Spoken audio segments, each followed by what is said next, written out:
Oh shit. Crack a cold one for the boys. It's episode 18 of the Jaking Off Show. As of this recording, it is just past midnight on Monday, October 7th. It's a whole new week, and it's a whole new you. We all start back to zero. So here's what's happening.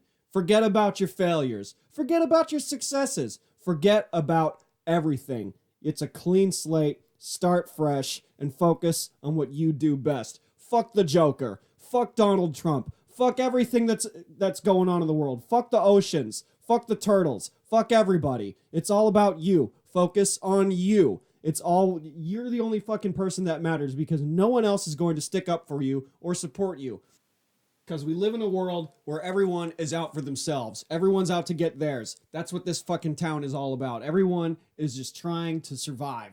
And so there is a lack of moral support and a lack of humility, I'd say, in this beautiful sunny Los Angeles. It's a time of reflection. It's a time to atone. Did you fuck up? Did you not get enough done last week? Did you say you were going to do that thing for your friend and you fucked up? Well, now you got to apologize and take him out to lunch. You know, the leaves are changing colors. It's a new season. We're almost at 2020. What the fuck have you done?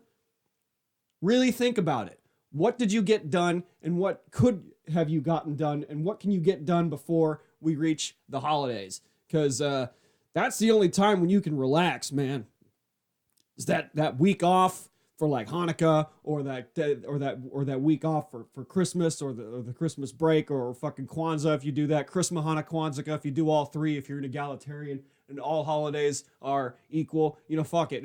Whatever you do it and have fun. But what's also important is that you got to work hard too. You got to get after it, man. Whatever that is, get that fucking promotion. Do extra, impress your boss, work a little harder and just that in itself is a reward because you feel good about yourself. Clean up your room. Do your mom a favor. Do your wife a favor. Surprise her with flowers just because it's fucking Thursday. Just go out of your way to do something for somebody else because there isn't enough of that going on in this world. And it's all about money. You want to do somebody a favor? Well, how much is the service? What's the rate? We all got to do that. But that's the world we live in. And we got to adjust accordingly. Not enough support. And there's no surprise money coming in the mail. It's not coming. You just got to do you. You can't help everybody. But you can help someone. And if someone's hurting, if someone's not talking to you, reach out. You might change somebody's life. You might save a life. Call a friend. Catch up. Now, I'm not saying this to anyone in particular. I'm not trying to motivate anyone in particular. This is for me. And anybody who this resonates with, it's for you too. But I got friends that I haven't spoken to in a long time. And they might think I'm fucking dead, or I'm dead to them. That's not true. If you're listening and we haven't spoken in a couple of years, it's because of me and my fuck shit life and my problems. And also, I'm not good at the whole social thing. I got the autism, Anyway, yeah, I got that. And I'm trying to work my comedy material into it. But I when I was a kid, I had trouble picking up on social cues and difficulty making eye contact with people and difficulty forming connections with people. With me, I was always like in my own little world with my fucking toys and shit, and I didn't care. I mean that's something that I'm glad didn't go away through all the therapy is that I don't give a fuck what other people think. I don't care anymore. I'm just doing what pleases me, and yeah, it's selfish, and yeah, I'm a hypocrite for saying it, but it's something that I've learned to curb, and it's something that I'm learning how to deal with and be more open about it, so that maybe my life can change and I can improve my comedy and I can make it personal. And most importantly, is that on that stage, filters don't exist. We're in a place where words cannot hurt us. Well, words can leave psychological damage that take a long time to heal. but you know what I mean. Words can't hurt us. Language is changing, and there's virtue signaling and outrage and people trying to just call each other out and control what people think. It's a common thing that's happening in society, and it's happening a lot on the comedy stages because, you always say a joke that's too dark and people go, oh, you can't say that. Like, someone gets offended. Well, that ain't your flavor. That's not for you. There's the door. There's a little white bus waiting for you outside with some guys in coats. But what are you going to do? I feel like I'm walking on eggshells all the time. But I thought the phrase was sticks and stones can break my bones, but words can never hurt me. I guess that saying's not true anymore. People got to watch out. I was accused of being an ableist one time. And it was very strange because, look, man, I know handicapped people. My roommate is handicapped. I got friends who are actors who are handicapped, and their lives are no different from you and me. They're not even fucking handicapped. They're just inconvenienced. I don't see it that way. You just got a different situation, just like everybody else. But we all breathe the same air. We all bleed red. But I was called an ableist. I was at a house party, and I was referring to like the new iPhone that comes out. It's $1,000 fucking or whatever. And I'm like, oh, that's gonna cost an arm and a leg. We're joking. Little hee-hees and ha-has left and right. And, to have something to say that'll cost an arm and a leg, that's just a figure of speech. That's just a little idiom that's been around for 100 years. And just a figure of speech. And someone overheard me and goes, you can't say that. That's that's offensive to amputees and handicapped people. I'm like, well, you're not fucking handicapped. Like, do you speak for the handicapped? What the fuck are you trying to say? Like, what's your problem? And I had to fucking shoot her down and tell her a fucking story. I gotta justify my existence now because I've been outed as being someone who is discriminatory towards a certain group of people. And it's just fucked. Now I have to defend myself. So I told her, look, my aunt got in a motorcycle accident about 3-4 years ago. And it was terrible. It was a terrible experience for her. She lost her husband and she lost her leg. Now she has a prosthetic and she does the wheelchair thing every now and then.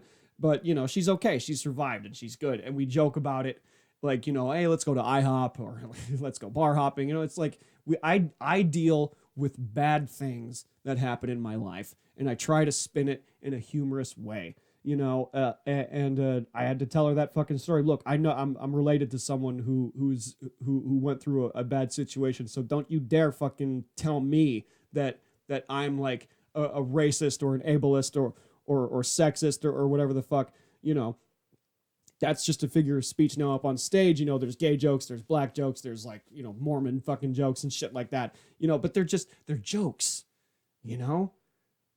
there's no, so long as that there's no maliciousness tied to it, then it's open season. No one is safe.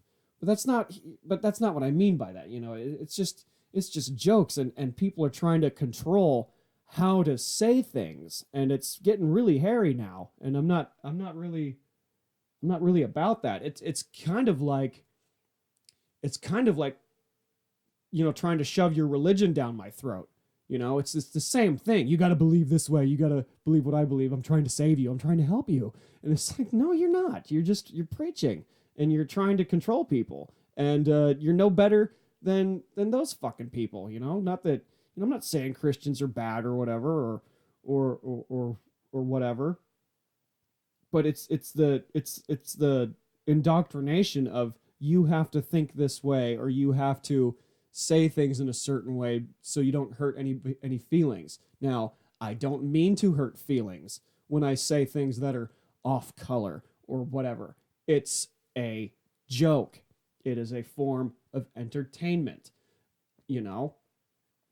It's starting to drive me up a wall, and it's starting to mess with my creative process because I'll write a joke and I'll think, oh, you know what? That might offend someone in the crowd that happens to be, handicapped or has a mental disability, like, okay, I have autism, all right? I was diagnosed when I was very small. And I'm writing jokes saying that I'm half a tard because it's like through years of therapy, I'm able to, make eye contact and talk to people, but it takes like every fiber of my body, and I'm trying to work material around that factor in my life, and I'm finding myself saying the word retard or tard or whatever, and I'm thinking to myself like, man, that's a funny joke, but oh, someone might get offended, and then I have to fucking justify my existence again, like, hey, look, I'm this, fuck you if you don't believe me, and if you don't like it, there's the fucking door. And I have yet to have that experience to like offend someone, because I've been walking on eggshells and I'm trying to be egalitarian. Like, I'll look at a crowd and I'll have a set idea of what I want to talk about, of what I want to say up there, but it's malleable. It's ever changing, because I made the mistake of doing really dirty material in front of a crowd that was mostly like older women.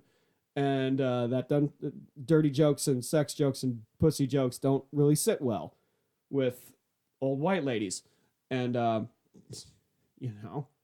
didn't adjust my set as it happened, because it is a performance. I like to be prepared. I like to have somewhat of a script, but I've learned to weave and bob through what I think is going to have me win with the crowd, and so on and so forth. It's not easy, I'm thinking about it, and comedy's that's just what I want to do, man.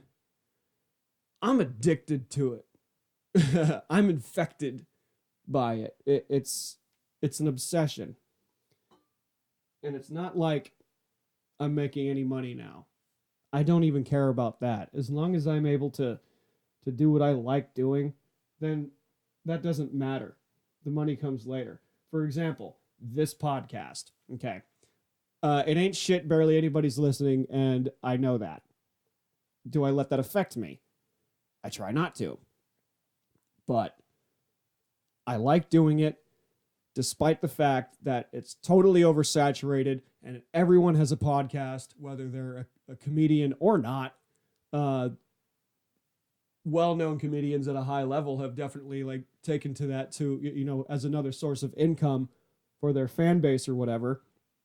And here's guys like me that ain't shit, that have only moved but a pebble in this path that I've chosen, and I'm just doing it because I like doing it. Fuck rules, fuck guidelines, fuck websites telling you how to write a podcast. Like, the only thing that I've looked up is proper equipment and how to use it. That's the only thing that I've really like adapted. But in terms of like how to grow your podcast and how to reach an audience, who gives a fuck? Just fucking do it. Just fucking do it, as long as it makes you happy, right? Now, the whole, I have an idea, and it's an idea that I'm gonna do until I fucking die. And I like this this time that we're living in. I think my roommate just walked in. Do I hear keys? I don't hear keys. But yeah, what was I saying? I love this time that we're in, because now what this is kind of like radio without advertisements or sponsors. Although when that step comes, then it's a whole different story. But hey, man, Amazon was built in a garage. Rome wasn't built in a day. Bill Gates was a dropout in college. Einstein was dyslexic. Come on,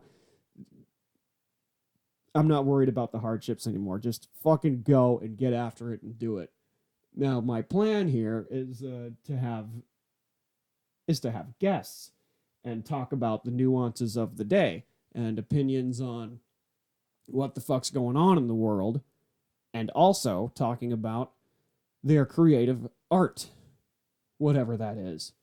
Now, I want to get out as much content as humanly possible, so there's something called solo podcasts, which I've done a few in a while. And for the most part, they've been motivational, half like reflective, my journey, stuff that's going on with me personally a little bit, because that doesn't, because when I have a guest, it's not about me, it's about the other person. I want to hear their perspective. And for these solo ones, you hear mine. But I'm still trying to figure out what the set thing is. Like, are there going to be more of the, like, do I want to do more solo podcasts that are shorter, that are ranting on a particular subject, like the fucking, however the fuck the Joker movie is doing, or what's up Donald Trump's ass, or what fucking superhero movie is breaking the box office this time, or whatever, or what fucking crazy viral video is on the internet now, like stuff like that. And I'm still kind of figuring that out as I go. And they could be anything. At the top, I want to motivate you, because there's people that are depressed and sad and upset out there, and their lives are not fulfilling, and maybe some aggressive fortune cookie telling is in the future for the Jaking Off show, because not only is that a pun on my name and masturbation, it's also just kind of loose, like, just shooting the shit. And I can't really do that by myself. I get personal, I get deep. It's not always funny. It's definitely a different vibe when I have a guest over, because Greg, my last guest, whom is also a friend of mine and also a coworker at the day job. He's a good dude, and I got to talk to him for an hour 40, which didn't feel like an hour 40 at all. We're just talking, and we're just also kind of catching up, and that kind of bleeds into my social life, or lack thereof. Maybe I shouldn't always have an artist on. Maybe I should just have a friend on, just talk about shit. Yeah, that's definitely a good idea. Where's my notebook? Doesn't always have to be a fucking creative type. It could just be a friend. Doesn't mean that they're not creative. But there's friends that I have that don't do stand-up, that don't do music, that don't do acting, or kind of pussyfooted it and put all that stuff on hold. But maybe I can bring that out of them, because I certainly got friends that I went to college with that want to be actors, and they're waiting tables and doing day job shit, and working so many hours just to pay the rent, and there's not enough time in the day to do auditions, because all the auditions are during the day. Maybe you got work that day. Take time off work to go to an audition, you don't get the part. Hey, not only are you skipping work for that day, you're losing a small 60, a small 80 for that work day, or whatever, by not working to go, make a sacrifice and gamble on yourself. Because I look at my finances sometimes and go like, oh, I could totally afford a vacation. I could take a week off, go to Colorado, see my aunt, or I could go to Oklahoma, see my other aunt, or go to New Mexico and see family, or to do a staycation, just kind of like fucking chill out. Can I afford it? Actually, no, because I'm factoring in the money that I'm not making for that week. So yeah, you're buying a cheap plane ticket to fucking Texas or whatever to go see family. But you're not working for that week, and there's sacrifices that you need to make to make that happen. What was I saying? Doesn't have to be guests. Okay, hold on. You got to write your notes down. I got it. This was inspired from Joey Diaz, and which what inspired him to do the whole notebook thing is from a book called The Artist's Way, which was a book that a close family friend of ours told me about, and it's that same fucking book. You just write your goals down, and get it together. Whether that's a creative thing or not, just having structure to your life. Write out what you're gonna do for the week. Put on your work shit, or make breakfast. cook dinner, do laundry. Just easy stuff that you write down and cross out just for the sake of fucking crossing out. Oh, I went on a date or whatever. Cross that shit out.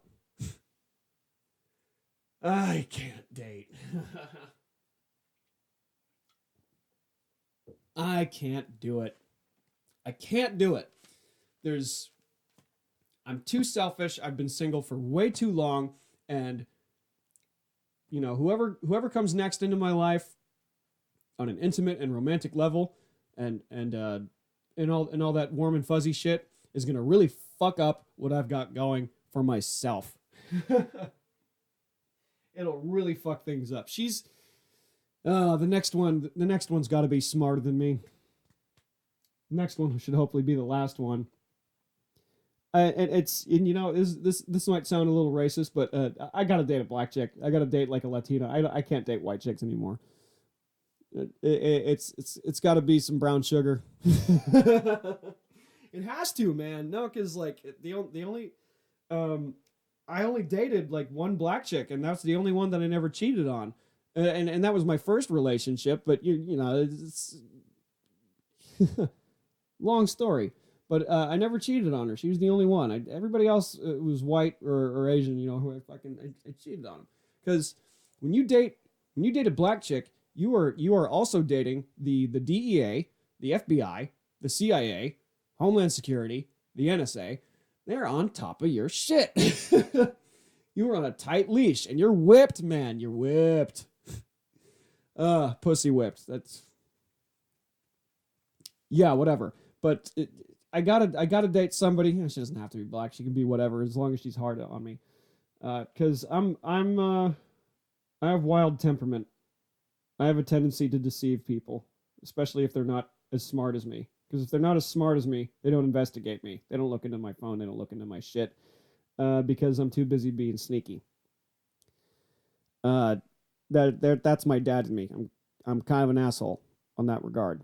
I'm an animal, and I'm not faithful, and I've come to terms with that. That's kind of why I've been single for a long time, because it's like, oh yeah, we could go out on a couple dates, but this can't be a thing because I'll break your heart, and you just gotta cut it off before it. You just gotta cut it off before it gets all feely and all that, and get your feelings hurt. Because I too have been deceived. I've been dumped. I've had my heart broken and all that stuff. But I don't want to do that to someone else. I don't want to hurt someone. I don't want to do that. So in order for that not to happen again, I got to be with someone that's on my shit. I'm occupying myself with all these other things, and she's just gonna have to be on board with what I'm doing. If you don't like going to comedy shows, this isn't gonna work. If you don't like horror movies or heavy metal, it's probably not gonna work. I don't know, man. I gotta find another me, but with tits. Because that's another thing, I'm having trouble loving myself or just liking myself as a person. But if I see a lot of myself in another person and treat them well, and I'm kind of fulfilling that. Yeah, I'm a little lovesick. It's been like 8 years since I've been in a committed relationship, and I do kind of miss it. I kind of lament it sometimes, but I'm focused so much more on me. Like, if I was tied down to some lady, would I even be doing this? Would I even be doing stand-up? I don't know. Because there's one chick I dated who really wanted to change me. She wanted to throw out my whole wardrobe and buy me all these new clothes. Rich girl. She wanted to change me and mold me to satisfy her parents or whatever. I'm not dating your parents. I'm dating you. What the fuck are you doing? And I've in my experience, I've dated women who want to tame me, and I don't like that. But I should be kept in check. I should get tagged, is what I'm saying. I should just get tagged, get fucking microchips. Like, where's he at? he better tell me where he is, and it better be the truth. And I better know where he is all the time. But, you know, I don't even know what I don't even know what I want anymore. But yeah, that's it, and that's that. And that's kind of all I wanted to cover. Some personal shit, some motivators. Show dates. It's still only November 22nd at the Sycamore Tavern in Hollywood. That's the only show date I have right now. I don't got dick going on right now. I don't promote open mic dates because who wants to see me at an open mic? I'm just working to do shit. But yeah, all the open mics in between every show. Got to keep the sword sharp. Anyway, we jaked off. I'm drinking an energy drink at 1 o'clock in the morning. Not a good idea. Don't ever do that. And I'll catch you fuckers later.